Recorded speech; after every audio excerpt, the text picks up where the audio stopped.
As-tu déjà remarqué que certaines personnes ne sortent jamais sans vérifier 2, 3, parfois 10 fois leur apparence?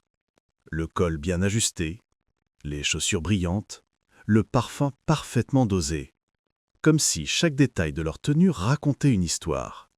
Mais une question demeure. Que cherchent-elles vraiment à montrer? Leur style? Leur succès? Ou quelque chose de plus fragile? Quelque chose qu'elles tentent de cacher derrière un costume impeccable? Parce que parfois, ce n'est pas l'élégance qu'elle porte, mais une armure. Et si s'habiller avec soin n'était pas seulement une question de mode, mais de psychologie? Les personnes bien sapées attirent naturellement l'attention. Dans un groupe, elles se tiennent souvent droites, ajustent discrètement leurs manches, croisent les jambes avec élégance. Leur regard balaie la pièce, pas forcément pour observer, mais pour s'assurer qu'on les observe. Elles ne supportent pas l'idée d'un pli de trop sur leur chemise ou d'une trace de poussière sur leurs chaussures. Même lorsqu'elles sont déjà impeccables, elles essuient, elles lissent, elles corrigent. Non pas par coquetterie, mais parce qu'au fond, elles craignent le jugement. Derrière le souci du détail, il y a souvent une peur, celle de ne pas être assez. Pas assez reconnue, pas assez respectée, pas assez visible. Et cette peur, elles la déguisent sous un costume. Car les vêtements, dans leur cas, ne sont pas qu'un choix esthétique, ils sont une protection émotionnelle. Mais attention, il y a deux catégories de bien sapés. Il y a celui qui s'habille avec conscience pour exprimer son identité, et il y a celui qui s'habille pour exister, parce qu'il croit que sans apparence, il n'aura pas de valeur. Le premier est libre. Le second est prisonnier du regard des autres. Selon plusieurs études en psychologie sociale, les vêtements ont un impact réel sur la perception de soi et des autres. Ce phénomène s'appelle l'enclove cognition, la cognition habillée. Autrement dit, nous devenons un peu ce que nous portons. Par exemple, porter un costume peut temporairement augmenter la confiance, améliorer la posture, voire les performances cognitives. Mais quand cette confiance dépend exclusivement des vêtements, elle devient fragile. Les chercheurs expliquent que les individus qui ont une faible estime de soi cherchent souvent des symboles extérieurs de valeur. La marque, la montre, la chaussure, la coupe. Parce qu'ils ne ressentent pas encore cette valeur intérieurement. Ainsi, certains sapeurs ne cherchent pas à être élégants, ils cherchent à être vus. Leur style devient un cri silencieux. Regardez-moi. Dites-moi que j'existe. Dites-moi que je vaux quelque chose.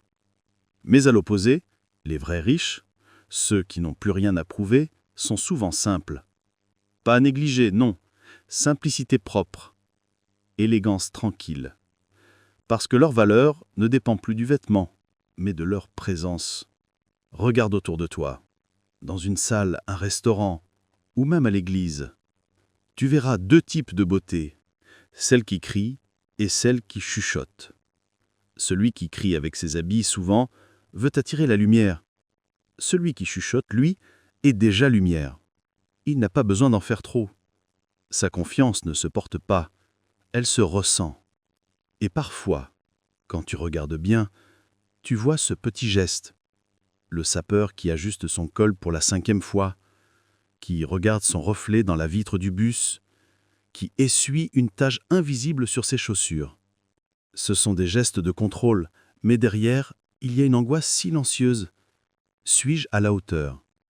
Ce qu'il veut vraiment, ce n'est pas être le plus beau, c'est être validé, être vu, reconnu, accepté. Et souvent, ces personnes ont été moquées, ignorées ou sous-estimées dans le passé. Alors aujourd'hui, elles s'habillent comme pour dire « Regardez, j'ai réussi, j'existe ». Mais l'élégance véritable, elle, ne cherche pas à prouver. Elle rayonne simplement. Finalement, la psychologie des personnes bien sapées nous rappelle une vérité profonde. Nous portons tous quelque chose pour masquer ce que nous craignons de montrer. Certains portent des vêtements, d'autres un sourire forcé, une réussite professionnelle ou même une foi surjouée.